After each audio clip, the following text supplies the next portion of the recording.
오늘 하나님께서 우리에게 주신 은혜의 말씀은 베드로후서 1장 10절입니다. 함께 봉독합니다. 그러므로 형제들아 더욱 힘써 너희 부르심과 택하심을 굳게 하라. 너희가 이것을 행한즉 언제든지 실족하지 아니하리라. 오늘 말씀의 제목은 구원의 확신이 있습니까?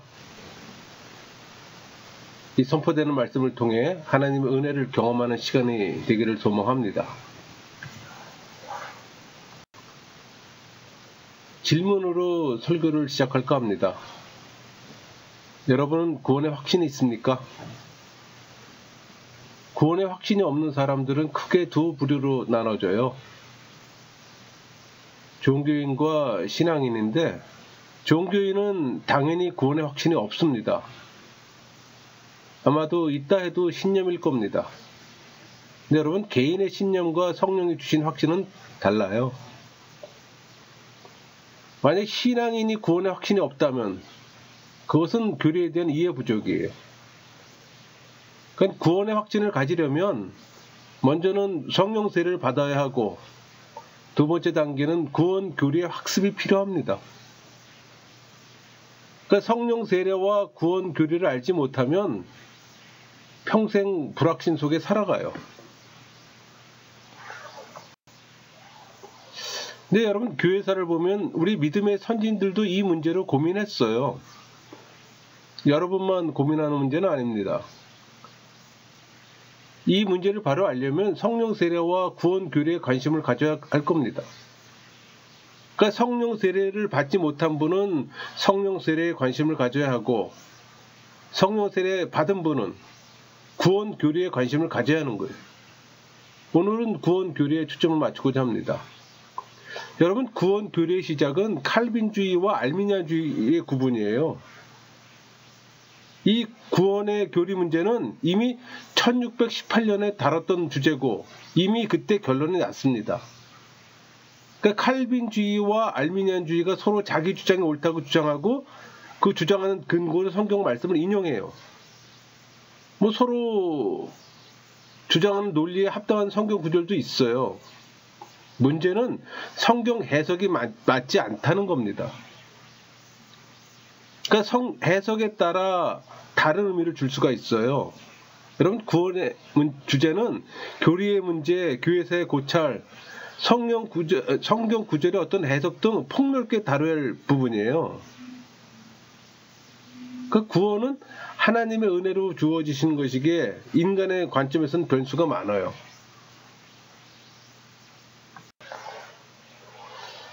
그 교회사를 보면은 그 문해 부흥운동이라는 사상이 교회 안에 들어옵니다. 그게 알미니안주의 운동이고 현대 자유주의 신학의 뿌리예요. 그러니까 칼빈주의와 알미니안주의의 교리는 대척점에 서 있습니다. 그러니까 상반된 교리는 합의점을 찾을 수가 없어요. 그래서 구원의 문제는 바른 성경 해석으로 선택해야 하는 문제예요. 이 주제에 관련된 교회사를 보면 도로트 총회에서 이미 결론이 났어요. 칼빈주의 교리가 승리했고 알미니아주의는 정죄를 받습니다. 이 말은 구원 교리는 이미 과거에 끝난 거예요. 문제는 역사는 되풀이된다는 겁니다. 그러니까 정죄받은 알미니안주의자들이 영국으로 건너가서 명맥을 유지합니다. 그때 요한 웨슬리가 알미니안주의가 돼요. 그리고 감리교를 창설합니다. 그러면서 계속 되풀이되는 거예요. 지금도 이 알미니안주의가 계속 주장되는 거는 감리교 쪽에서 이 교리를 갖고 있기 때문에 그러는 거예요. 여러분, 칼빈주의는 신본주의로 시작했습니다. 반면에 알미니안주의는 인본주의로 시작해요. 따라서 이 칼빈주의와 알미니안주의는 출발이 달라요. 그러니까 신앙의 방향도 정반대입니다. 선택은 여러분의 몫이에요. 이 칼빈주의와 이 알미니안주의 비교를 좀 예를 들면은, 예정론에서 이 칼빈주의는 하나님의 주권에 의한 무조건적 선택과 예정을 믿습니다. 반면에 알미니안주의는 인간의 선행을 근거한 예지 예정을 믿어요. 구원론에서도 차이가 있어요. 칼빈주의는 하나님의 선택과 성령의 부르심에 의해 죄인이 회개해 믿고 구원을 얻는다면 알멘주의는 인간의 결단과 선행이 있어야 구원을 얻는다고 믿어요. 그러니까 신본주의를 주장하는 칼빈주의 신학과 인본주의를 주장하는 자유주의 신학은 영원한 평행선입니다. 만날 수가 없어요. 일치점을 찾을 수가 없다는 겁니다.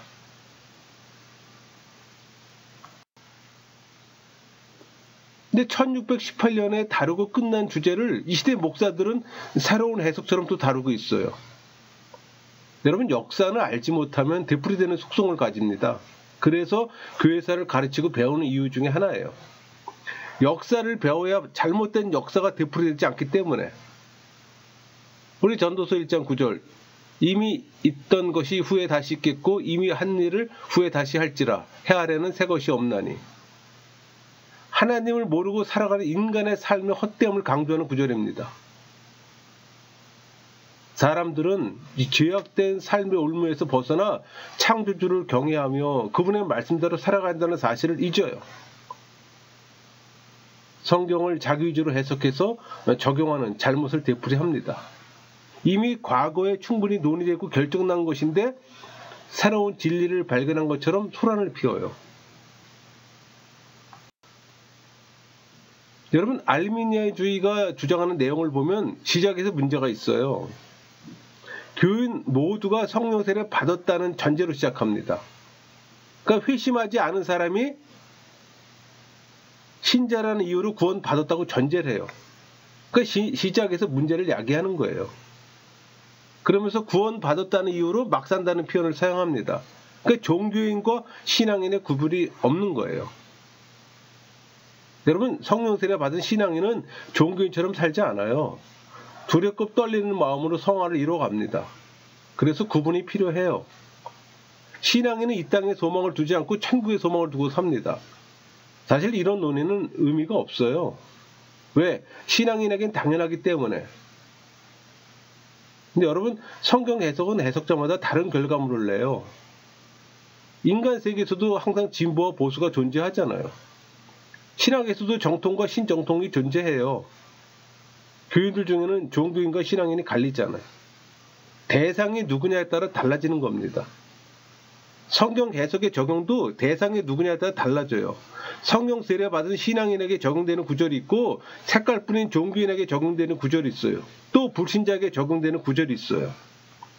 또 신학 논쟁은 끝이 없어요. 신학 체계가 다른데 통일된 의견이 나올 수가 없잖아요. 여러분, 구원은 신학으로 갈리지 않습니다. 성경은 해석자에 따라 얼마든지 결과를 달리할 수가 있어요. 그래서 이단이 나오는 겁니다.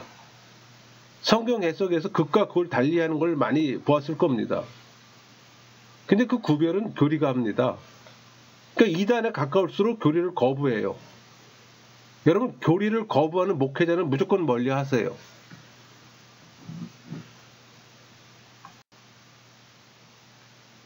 그러니까 유명한 신학자들이 서로 옳다고 주장합니다. 근데 여러분, 옳고 그름의 기준이 있어야 하잖아요. 성경을 연구하는 사람들은 주석을 많이 사용해요. 왜? 주석은 오랫동안 검증되었기에 성경 해석의 기본이 출발이기 때문에. 그러니까 앞선 신앙의 선배들이 정리해놓은 성경 해석의 자료로 사용하는 겁니다. 개인 해석은 2차 문제예요. 그러니까 성경의 바른 해석을 위해 다양한 관점으로 해석한 주석을 참고하는 겁니다. 누구 한 사람이 유명하다고 해서 그 사람의 해석을 무조건 수용하지는 않아요. 단 참고로 합니다. 여러분, 성경 해석은 시대적, 언어적, 문화적, 문맥적, 교리적인 이 종합적인 방법을 사용할 때 바른 해석이 나와요. 흔히 하는 실수는 언어적으로만 해석할 때 문제가 야기됩니다. 영어 성경만을 강조할 때 문제를 야기해요. 영어 성경도 번역본이잖아요. 그러니까 원어를 무시하는 영어 성경은 의미가 없어요. 그럼 어떻게 해석하는 게 옳을까요? 누가 해석하는 게 정답일까요? 이런 문제는 2000년 동안 계속 배운 문제입니다. 성경을 잘못 해석해서 수많은 이단이 나왔고 또 그들은 교회에서 추방되었어요. 그래서 생긴 것이 신경이에요. 신조입니다. 그러니까 신경은 수많은 학자들이 오랜 시간 동안 논쟁을 거듭해서 만들어진 겁니다. 어느 한 사람의 의견도 아니고 다수가 토론과 논쟁을 통해 합의한 거예요. 이게 기준입니다. 이 기준은 성경을 압축한 성경 해설이에요.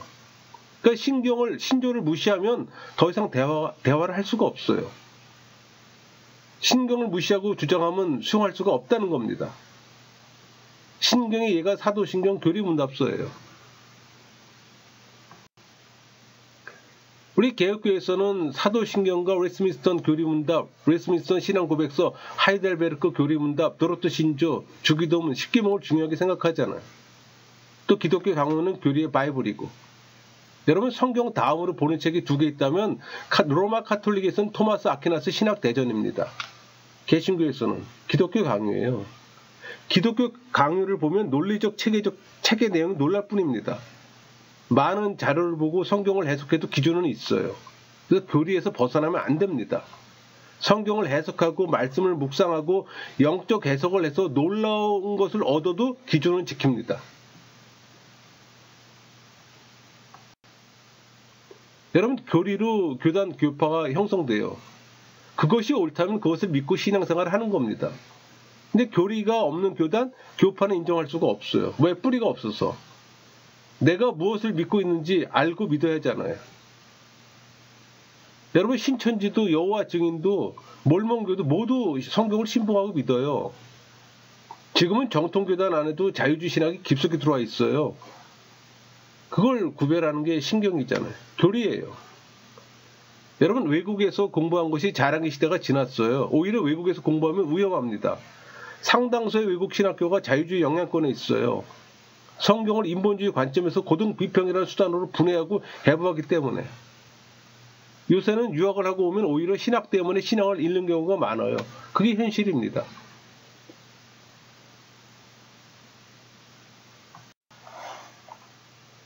여러분 구원의 확신 주제를 다루려면 종교인과 신앙인의 구별이 필요합니다.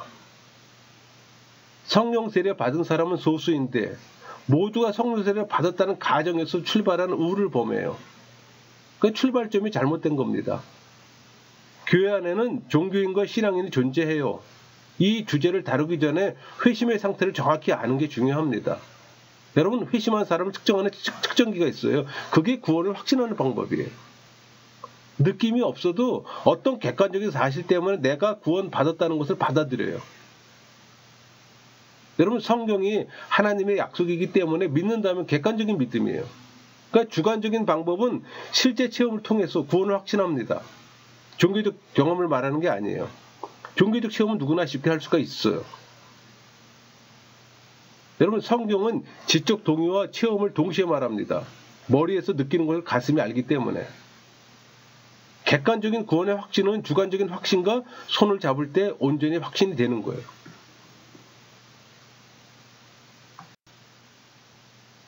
여러분 성경을 연구하면 연구할수록 느껴지는 것은 천국의 길이 좁다는 겁니다. 중생하고 회심한 사람이 적다는 겁니다.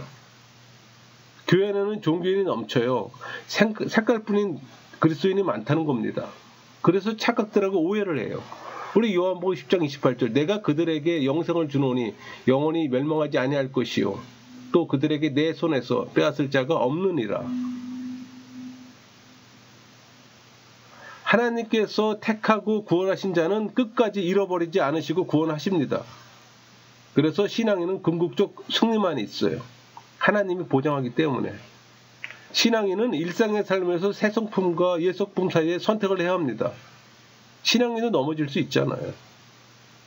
때로 우리가 자유의지를 사용해서 하나님과 멀리 떨어지면 하나님께서 징계를 하십니다. 그것은 하나님이 우리를 이미 양자로 삼으셨기 때문이에요. 여러분 구원의 확신이란 신앙인이 하나님의 약속을 기초로 해 자신이 구원받았음에 대해 안심하는 걸 말합니다. 성도가 자신의 구원을 예외적인 계시가 아닌 성령의 내적 증거를 통해 알 수 있다고 성경은 증거해요. 그러나 모든 성도가 다 이 지식을 갖고 있지는 않아요. 구원을 받았으나 시간이 흘러 구원의 확신을 항상 가지지 못해 불안해하는 모습을 찾아볼 수가 있습니다. 우리 시편 77편 1절에서 9절을 보면은 시편 기자는 자신이 당한 환난으로 인해 하나님을 찾았으나 그 응답이 없자 하나님께서 자신을 버리실까 하고 불안해하는 모습이 담겨져 있어요. 여러분, 이런 불안이 있다고 해서 그가 구원받지 못한 사람이라고 말하는 건 아닙니다. 우리 요한일서 5장 12절 13절 볼까요? 아들이 있는 자에게는 생명이 있고 하나님의 아들이 없는 자에게는 생명이 없느니라. 내가 하나님 아들의 이름을 믿는 너희에게 이것을 쓰는 것은 너희로 하여금 너희에게 영생이 있음을 알게 하려 함이라. 구원받은 사람이 자신의 구원의 안전함을 확신하는 지식이 있다면 왜 요한이 이와 같은 말을 했을까요? 자기 안에 영생이 있음에도 불구하고 그것을 알지 못하는 이들이 있기에 이와 같이 말하는 겁니다. 여러분, 구원의 확신은 우리가 누릴 수 있는 축복 중에 하나예요.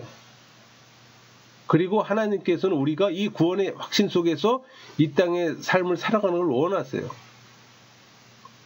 그러니까 구원의 확신을 갖지 못하고 살아가는 것은 바람직하지 못합니다. 비정상적인 신앙인의 모습이에요. 그럼에도 불구하고 구원을 확신하지 못하는 것은 오히려 비성경적입니다. 우리는 다른 이의 구원을 판단할 수는 없지만 대신 불안해하는 모든 이들에게 구원을 확신하는 진리를 부지런히 소개해 줘야 되는 거예요. 그래서 사도 요한의 주관적 확신 점검사항은 세 가지예요. 믿음이 있는가? 예수의 믿음을 말하는 겁니다. 형제 사랑하는가? 또 계명을 순종하는가? 세 가지예요. 그게 구원의 확신을 점검하는 방법입니다. 여러분, 회심은 삶의 열매를 맺게 해요. 그래서 열매를 보고 구원 확신하는 것이 주관적인 확신이에요. 그래서 객관적인 확신에서 주관적인 확신으로 넘어가는 겁니다. 최고는 성령 하나님이 직접 주시는 확신이에요. 로마서 8장 16절 성령이 친히 우리의 영과 더불어 우리가 하나님의 자녀인 것을 증언하시나니. 신앙인은 양자의 영을 받고 또 양자의 영이신 성령으로부터 친히 하나님의 자녀라는 사실을 하나님 앞에서 증거받아요. 그러니까 하나님에 대한 영적 갈망이 없다면 여러분 구원을 재검토해야 합니다. 여러분이 하나님에 대한 영적인 갈망과 목마름이 있다면 구원 받았다고 확신해도 됩니다. 그러니까 구원의 확신을 원하는 신자는 은혜의 통로인 예배, 말씀, 기도, 성찬, 성도 간의 교제를 통해서 확신을 추구해야 하는 거예요. 여러분 일상의 삶이 이 5가지 안에 노출돼야 되는 거예요. 그래서 우리 그 영적 거장 리슬러나 하필드도 그 확신을 얻을 때까지 몇 년을 기다렸다고 말합니다. 여러분 수많은 기도와 애통하는 눈물이 있어요. 구원의 확신이 구원받은 사실과 꼭 일치하지는 않아요. 구원을 확신하게 되면 삶에 기쁨이 생겨요. 감사가 샘물처럼. 또 시련 속에서도 평안을 누립니다. 근데 구원의 확신이 무너지면 다 무너져요. 고난을 이길 수 있는 힘이 없어요. 왜 그리스도인이 자살을 합니까? 그 확신이 없기 때문에 그러는 거예요.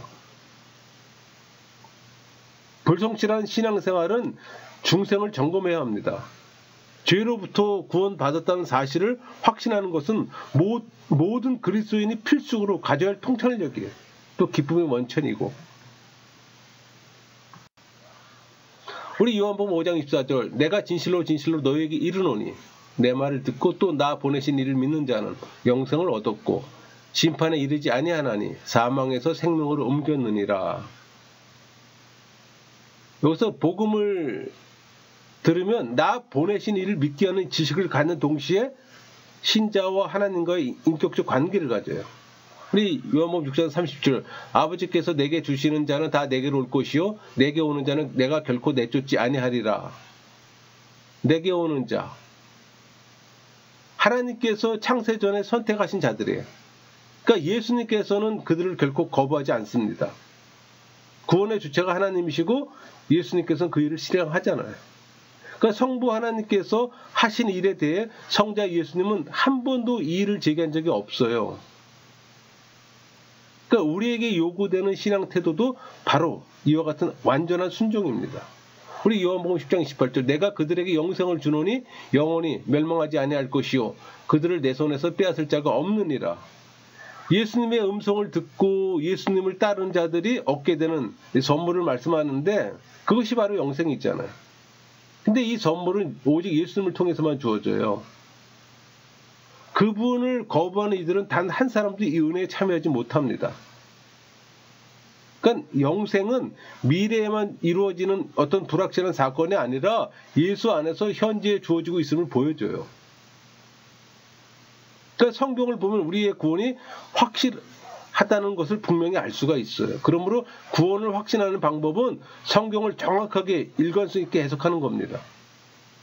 여러분, 구원의 확신은 우리의 노력이나 만족감을 근거로 해서 얻어지는 게 아니에요. 하나님께서 말씀을 통해 우리의 심령에 보내신 일종의 표시라고 할 수가 있는 거예요. 여러분, 구원의 확신과 상관없는 것들이 있어요. 뭐 가족의 신앙이나 성경 지식, 예배 참석, 사역, 뭐 감정적인 변화, 체험 등이에요. 그러니까 성령 세례 받은 신앙인이 성령의 조명으로 예수 그리스도를 아는 지식이 풍성하기 위한 걸음걸음입니다. 그러니까 천국 열차를 타기만 하면 저절로 가는 것이 아니에요. 한 계단 한 계단 걸어가는 여정입니다. 그래서 구원 열차라는 말은 교리적으로 맞지가 않아요. 잘못된 단어예요. 그러니까 죽을 죄인이 하나님의 은혜로 구원받았다는 사실을 여러분이 확신하면 하나님을 사랑해요. 또 은혜를 베푸신 하나님께 감사를 드리지 않을 수가 없어요. 그래서 구원의 확신을 가진 자만이 마음을 다해 하나님을 사랑할 수가 있는 겁니다. 그건 의무감이 아니에요. 하나님이 강권하기 때문에 이웃을 위한 어떤 전도나 봉사를 기쁜 마음으로 수행하는 거예요. 왜? 우리는 모두 하나님의 사랑에 빚진 자이기 때문에. 열심히 전도하고 봉사하고 형제를 용서하는 모든 행위가 하나님의 은혜에 감사하다는 방편이 되는 겁니다. 여러분, 구원의 확신을 가진 사람은 말씀에 깊은 마음으로 복종합니다. 그러니까 말씀 순종을 거부하는 사람이 구원의 확신 있는 사람이라고 말할 수 있을까요? 여러분, 구원의 확신 있는 사람은 율법을 즐거워하는 사람이에요. 우리 시편 119편 1절 행위가 온전하여 여호와 율법을 따라 행하는 자들은 복이 있으며. 율법을 따라 행하는 자, 자신의 노력으로는 불가능합니다. 자신의 행실을 여호와의 법에 합당하게 쳐서 복종시킬 때 가능해요. 그러니까 율법을 즐거워하는 사람은 그 말씀에 순종하는 걸 삶의 보람과 기쁨으로 삼아요. 그러니까 초대교회 신자들의 삶에서 이런 모습을 볼 수가 있어요. 그게 우리 사도행전 2장 42절에서 47절 잘 언급되어 있잖아요. 이것보다 더 하나님 말씀에 즐겁게 복종하는 모습이 있을까요? 이들의 모습과 오늘날 현대교회 신자들의 모습과 차이가 많죠. 무슨 의미일까요? 현대교회는 교인은 많아도 종교인이 많다는 겁니다. 그러니까 사도행전의 모습은 구원의 확신을 가진 자들이 맺는 당연한 열매라고 할 수가 있어요.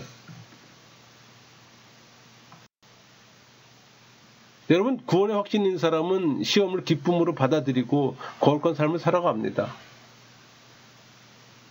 신앙인은 항상 구원의 확신을 주는 평강 속에서 살아갈 수 있을까요? 꼭 그렇진 않아요. 신앙인이라도 구원의 확신이 흔들릴 수가 있어요. 구원의 확신을 가진 성도라도 항상 구원의 확신의 정도가 동일하지는 않습니다. 왜? 불완전한 이 세상에 사는 연약한 육체를 갖고 있기 때문에 자신의 구원을 의심하고 불안하는 경우도 종종 있어요.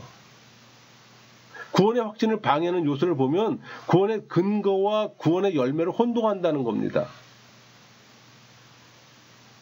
구원의 확신 있는 사람은 당연히 하나님의 말씀과 부합하는 성품의 열매, 행위의 열매를 맺어요. 보통은 구원의 열매를 통해 내가 구원받고 어떤 사람이 구원받았다는 사실을 알 수가 있어요. 그러나 구원의 열매인 나의 성품이나 행위를 강조한 나머지 구원의 근거인 예수 그리스도를 소홀해서는 안 됩니다. 우리 고린도후서 13장 5절 너희는 믿음 안에 있는가? 너희 자신을 시험하고 너희 자신을 확증하라. 예수 그리스도께서 너희 안에 계신 줄 너희가 스스로 알지 못하느냐? 그렇지 않으면 너희는 버림받은 자니라. 내 안에 예수의 믿음이 없으면 구원 얻는 믿음이 아닙니다. 이 13장 5절 이 말씀을 직역하면 예수님께서 너희 안에 계시지 않으면 너희가 버려온 자라는 사실을 너희 스스로 알지 못하느냐가 되는 거예요. 결국 이 본문은 고린도 교인들은 그리스도께서 자신들 안에 계시다는 사실을 인정하고 또 알아야만 한다는 사실을 강조하는 거예요. 자신 안에 예수의 믿음이 있는가? 그리스도의 의가 있는가? 그리스도의 공로가 있는가를 알아야 된다는 얘기입니다. 신앙인이라면. 여러분, 성경이 말하는 고난에는 의미가 있어요. 이 고난의 의미를 제대로 이해하면 고난은 구원의 확신을 약화시키는 게 아니라 오히려 강화시켜요. 우리 요한복음 9장 3절 예수께서 대답하시되 이 사람이나 그 부모의 죄로 인한 것이 아니라 그에게서 하나님이 하신 일을 나타내고자 하심이라. 사람들은 불행을 보고 피하며 저주합니다. 하나님 그걸 통해서도 자비를 베푸세요. 우리 이 9장 3절의 일이라는 단어는 고쳐주신 은혜로 나타났고 또 그 고침받는 자가 그리스도를 믿게 된 일로 나타났어요. 그러니까 순전하고 정직하고 하나님을 경외하는 욥이 당한 고난이나 예수 그리스도를 위해 세상의 모든 영화를 버린 사도 바울이 가진 육체의 고난은 그들이 하나님의 은혜가 충만하다는 사실을 증거해요. 그 증거의 말씀이 고린도후서 12장 7절에서 9절 말씀이 있잖아요. 여러 계시를 받은 것이 지극히 크므로 너무 자만하지 않게 하시려고 내 육체의 가시 곧 사탄의 사자를 주셨으니 이는 나를 쳐서 너무 자만하지 않게 하려 하심이라. 이것이 내게서 떠나가기 위해 내가 3번 주께 간구하였더니 나에게 이르시기를 내 은혜가 네게 족하도다. 이는 내 능력이 약한 데서 온전하여짐이라 하신지라. 그러므로 도리어 크게 기뻐함으로 나의 여러 약한 것들에 대하여 자랑하리니 이는 그리스도의 능력이 내게 머물게 하려 함이라. 여러분, 큰 죄를 짓지 않은데도 고난과 문제가 끊이지 않는 사람이 있어요. 걱정하지 마세요. 고난을 통해 하나님의 은혜가 넘쳐납니다. 괴롭고 고통스러워하는 대신 오히려 하나님의 은혜에 감사하세요. 하나님의 은혜는 받을 자격이 없는 자에게 무조건 주시는 하나님의 사랑이잖아요. 그러나 자신의 죄 때문에 징계의 고난을 받는 사람은 하나님께서 징계하시는 것으로 즉시 회개해야 합니다. 그렇지 않은 경우 구원의 기쁨은 사라지고 심령에는 불안과 괴로움만 남아요. 그 상황을 잘 설명해 주는 말씀 구절이 시편 66편 2절 3절이잖아요. 여호와여 내가 수척하여 싸우니 내게 은혜를 베푸소서. 여호와여 나의 뼈가 떨려오니 나를 고치소서. 나의 영혼도 매우 떨리나이다. 여호와여 어느 때까지나이까. 여러분, 고난에 대한 하나님의 뜻을 제대로 이해하지 못할 때 우리들의 구원의 확신은 약화돼요. 그러나 고난의 의미를 제대로 이해할 때 우리는 오히려 하나님의 은혜에 감사하며 구원의 확신이 더 강화됩니다. 그 초신자의 경우 죄의 영향에 대한 인식이 미흡해요. 이들은 갑자기 은혜 받고 죄에서 자신들이 죄의 영향에서 완전히 벗어났다고 착각해요. 그러다가 거듭나기 이전과 같은 죄악이 드러날 때 내가 진정 신자가 아니라 잠시 신자로 착각한 건 아닌가 하는 이런 성급한 결론을 내리기가 쉬워요. 신앙생활을 오래 한 신자들도 때로는 죄를 짓고 자신의 신앙을 의심하는 경우가 있잖아요. 그러니까 예수님을 믿고 의롭다함을 받아 신분적으로 죄책에서 이 무죄 방면을 받은 것과 또 일상생활에서 죄의 권세와 계속 싸워나가야 하는 성화의 과정에 대한 분명한 이해가 필요하다는 겁니다. 여러분, 신앙인은 죄책에서 벗어났지만 영혼은 여전히 죄의 경향성 때문에 죄의 유혹에 쉽게 빠질 수가 있어요. 우리 신자는 용서받은 죄인입니다. 비록 과거적 구원을 받았지만 그게 칭이잖아요. 현재 계속해 구원을 받고 있어요. 그게 성화입니다. 또 완전한 구원은 사후나 예수님 재림 때 이루어져요. 그게 영화잖아요. 죽어서나 이루어지는 거. 이 세상에 사는 동안에 죄의 영향에서 벗어날 수가 없어요. 항상 우리 마음과 몸을 깨끗해야 합니다. 고린도후서 7장 1절 그런 쪽 살아가는 자들아 이 약속을 가진 우리는 하나님을 두려워하는 가운데서 거룩함을 온전히 이루어 육과 영의 온갖 더러운 것에서 자신을 깨끗하게 하자. 여기서 육과 영이란 그리스도의 전인격적 자아를 의미합니다. 그러니까 타인의 관계 또는 하나님의 관계에 있어서 이 내적인 면과 외적인 면 전체를 가리켜요. 따라서 어느 한쪽이 더러워지면 그것은 다른 쪽도 더러워진다는 얘기입니다. 여러분, 때로는 우리의 양심이 구원의 확신에 걸림돌이 돼요. 죄인 줄 알면서도 계속 죄를 짓거나 나를 핍박하는 사람을 용서해야 되는데 실제로는 용서하지 못한 경우 신자는 양심의 가책을 받아 괴로워합니다. 우리 요한일서 3장 20장 21절 두 말씀이 잘 나타납니다. 우리 20절 볼까요? 이는 우리 마음이 혹 우리를 책망할 일이 있어도 하나님은 우리 마음보다 크시고 모든 것을 아시기 때문이라. 성령이 내주하면 성령은 우리의 양심이 죄로 인해 책망받고 괴로워하는 걸 우리보다 더 잘 아세요. 내주하시기 때문에. 그래서 사랑의 계명에 순종하는 성도는 믿음의 확신을 가질 수가 있어요. 그러니까 사랑을 실천하는 삶을 삶으로 스스로와 하나님 앞에 바로 설 수 있게 되기를 축구하는 거예요. 21절 사랑하는 자들아 만일 우리 마음이 우리를 책망할 것이 없으면 하나님 앞에서 담대함을 얻고 양심의 꺼리낌이 있어 책망할 것이 있을지라도 하나님께서 그리스도를 통해 용서해 주셨다는 확신을 가지게 되면 그리스도인은 자신을 책망할 것이 없다는 사실을 의미하는 겁니다. 그러니까 담대함은 하나님의 교제 속에서 마음의 꺼리낌이 없음을 가리키는 거예요. 그러니까 예수님 안에서 거하는 신앙인은 하나님의 임재하심 앞에서 항상 담대함을 가질 수가 있어요. 우리는 은혜 가운데 있기 때문에 죄를 깨닫고 괴로워한다는 그 자체가 신앙이 성숙되어 간다는 사실을 증거하는 거예요. 우리는 사죄의 은총이 없으면 살 수 없다는 사실을 깨닫고 늘 겸손한 마음으로 하나님의 은혜에 감사해야 하는 겁니다. 여러분, 우리가 구원의 확신을 통해 하나님의 자녀라는 사실을 알고 하나님과의 교제를 사모해야 합니다. 구원의 확신을 통해 하나님은 사랑이라는 사실을 확신하기 때문에 역경, 환난, 핍박, 고통을 당해도 담대하게 이겨나가요. 하나님의 관계가 바로 정립되기 때문에 예배와 삶을 통해 세상이 주지 못하는 기쁨과 평강을 누리는 거예요. 우리의 신앙생활에 이런 모습들이 나타나지 않으면 그 사람은 진정한 구원의 확신을 가지고 있다고 말할 수가 없죠. 정리할게요. 여러분, 신앙인은 삼일체 하나님께서 이루신 이 구원 사건의 근거에서 확신을 갖습니다. 베드로후서 1장 9절 10절 그러므로 형제들아 더욱 힘써 너희 부르심과 택하심을 굳게 하라. 너희가 이것을 행한 즉 언제든지 실족하지 아니하리라. 하나님께서 가르치시는 가르침을 향해 나아감으로 우리의 부르심과 택하심을 굳게 해야 합니다. 이 구절은 복음에 합당한 윤리적 삶을 강조해요.